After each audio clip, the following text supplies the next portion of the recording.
At just after 2 a.m. on September 19, 1910, a man broke into a home on West 104th Street in Chicago, Illinois.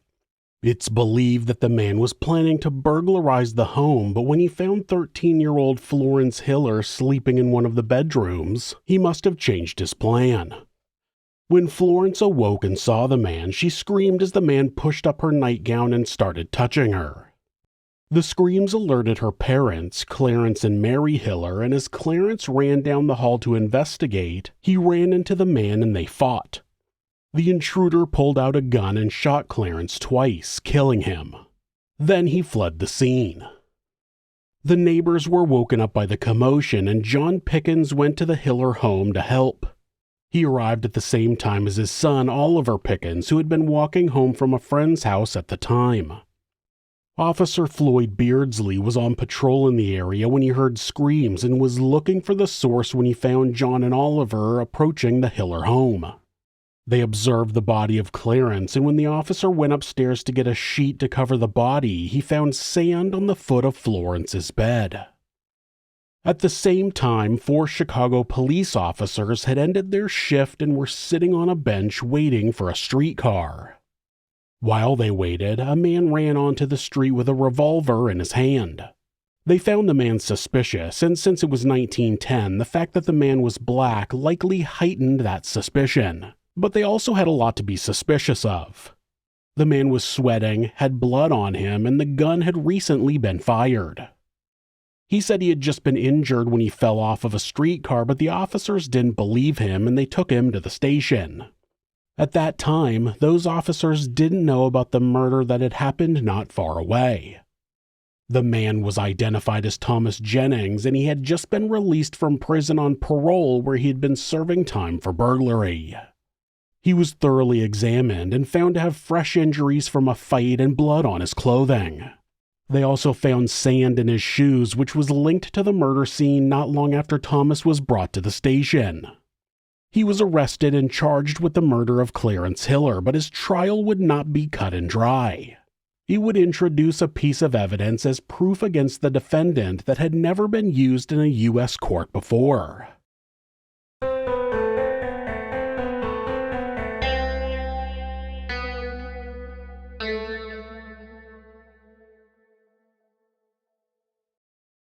It was later that morning that investigators would find the groundbreaking piece of evidence in the case. As Thomas fled the scene, he grabbed a freshly painted porch railing to pull himself through a window. The wet paint became a perfect medium to capture his fingerprint patterns. That lucky timing worked in the investigators' favor, as those crucial prints would have been lost if the paint had dried earlier. The fresh paint worked like a natural fingerprint collector. When Thomas pressed his fingerprints against it, the oils from his skin created clear marks in the paint. The railing held 4 clear fingerprints, giving investigators plenty of evidence to work with. Those pristine impressions in wet paint gave police a great chance to use the new science of fingerprint identification to solve that violent crime. Investigators took great care to preserve the evidence. Instead of just taking photos, they removed the entire railing to keep the evidence intact. The police then created large photos of the crime scene prints. Those photos helped them examine and compare the prints with other samples. They matched them against 2 sets of Thomas Jennings' fingerprints, one from his recent arrest and another from when he violated parole years earlier. The preservation methods they used were advanced for 1910. Modern fingerprint collection has come a long way, but the simple approach from the Jennings case remains similar to what experts use today. Current forensic specialists still value those early techniques. Their detailed work paid off when they found 33 matching points between the crime scene prints and Thomas's known prints. That analysis became the heart of the prosecution's case. Though fingerprinting was new to American forensics, those early investigators showed amazing insight. They knew that keeping both the physical evidence and photos would help prove that new type of evidence was reliable. 4 fingerprint experts testified that the prints from the railing belonged to Thomas Jennings without doubt. People near the crime scene gave vital testimony that later built a stronger case against Thomas. Neighbors of the Hillers identified Thomas as the person who had robbed them right before the murder. That string of crimes showed Thomas was in the neighborhood at that crucial time. Kenya Nettles, who lived in apartments facing the Hillers' house, later pointed to Thomas in court as one of the men she saw that night. The prosecutor also presented the physical evidence found on Thomas when he was questioned by the off-duty officers. His visible injuries, blood on his clothing, and a recently fired revolver.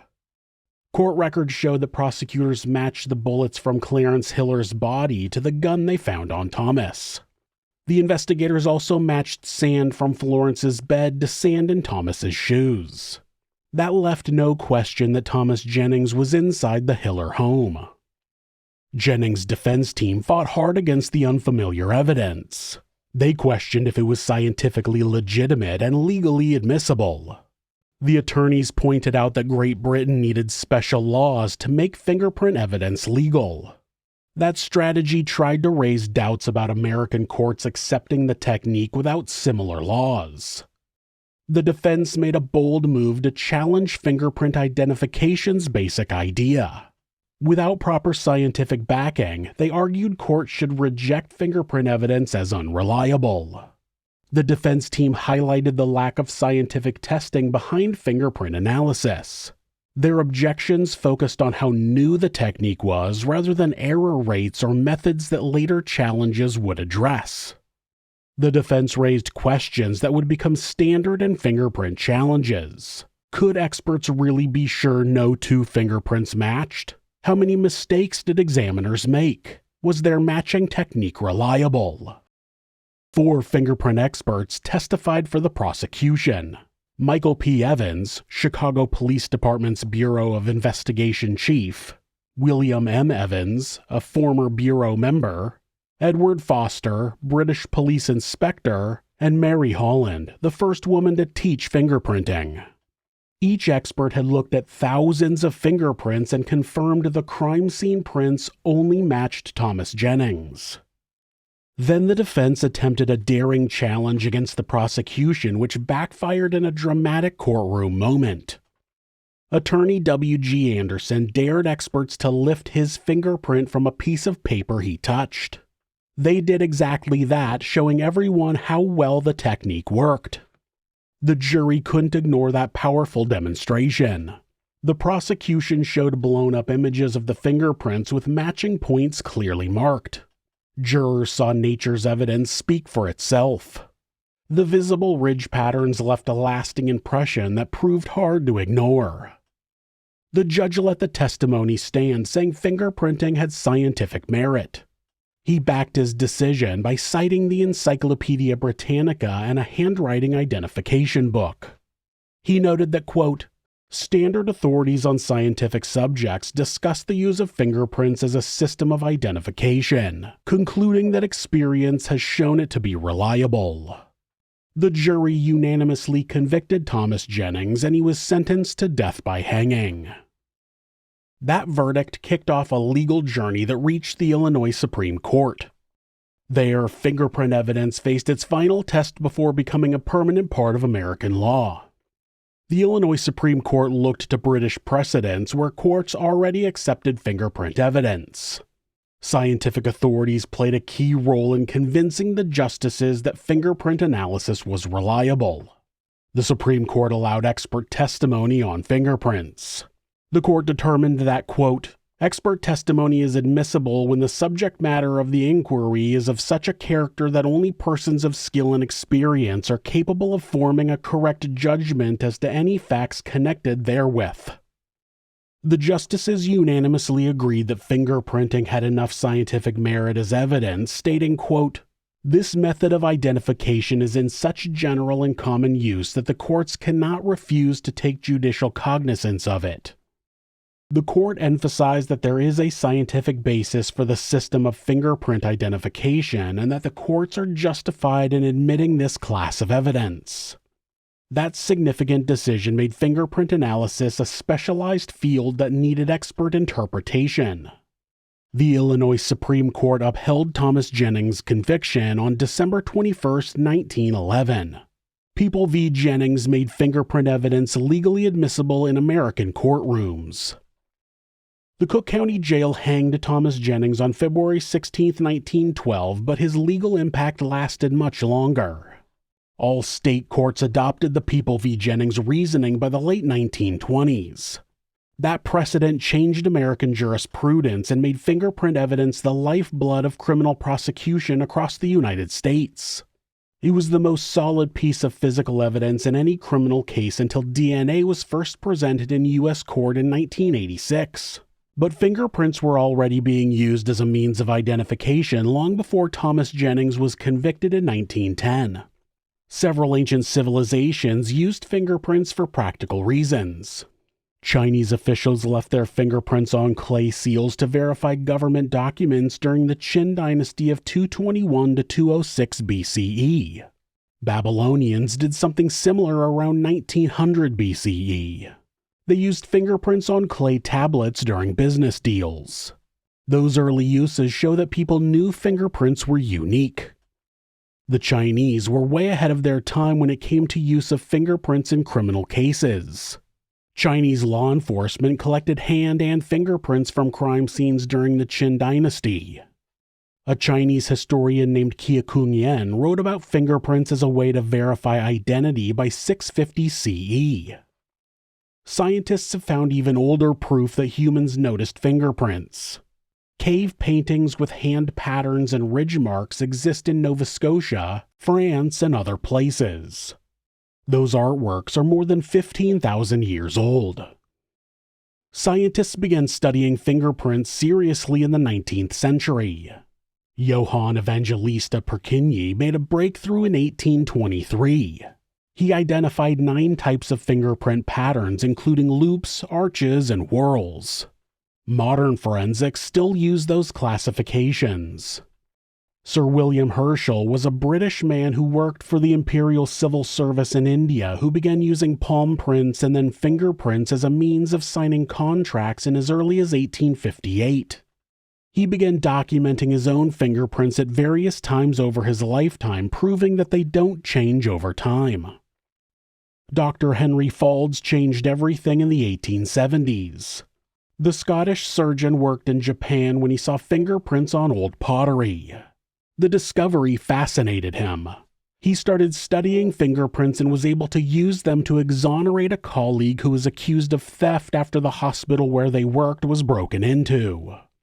Faulds published his research in the scientific journal Nature in 1880. He suggested using fingerprints to identify criminals and sought the help of Charles Darwin, but he wasn't interested. Instead, he referred the doctor to his cousin, Sir Francis Galton. He didn't start researching fingerprints until 8 years later, but his research proved 2 important things. First was that fingerprints stay the same throughout life, at least naturally.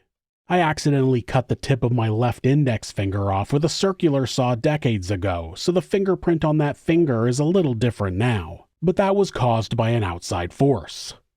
The second thing he proved was that no 2 prints are exactly alike. The chances of finding matching fingerprints were 1 in 64 billion. Galton wrote a book called Fingerprints in 1892, creating the first scientific way to classify them. Galton's work in the late 19th century created a scientific base that courts worldwide would later accept.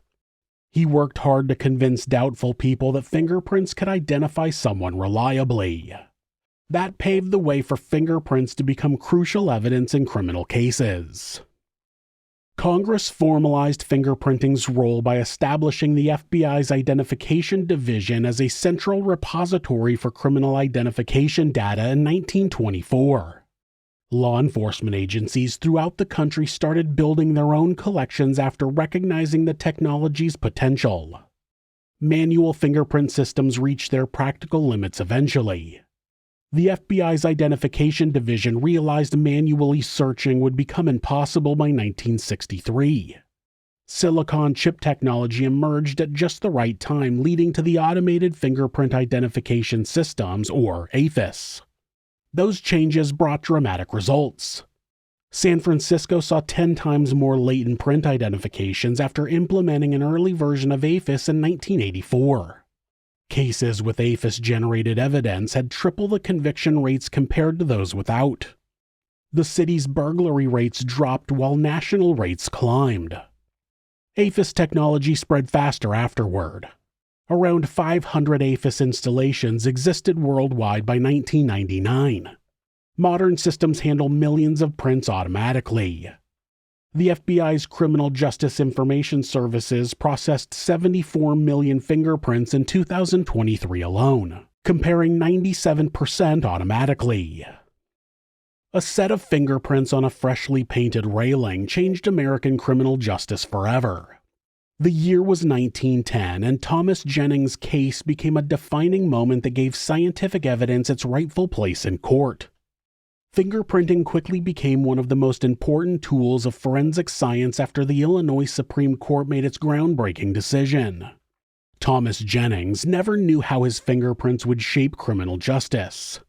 His case made fingerprinting legally valid evidence and created a blueprint to introduce new forensic methods in court. Scientific evidence became crucial to criminal prosecution. Though Jennings paid with his life, he unknowingly wrote a crucial chapter in forensic science's story.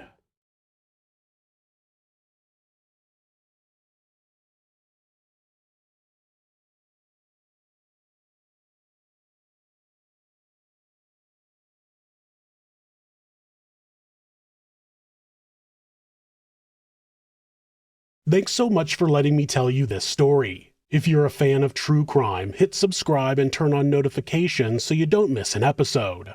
You can also hit like or leave a comment. If you'd like to support the show, check out our merchandise at thisismonsters.com. The link is in the description. Thanks again, and be safe.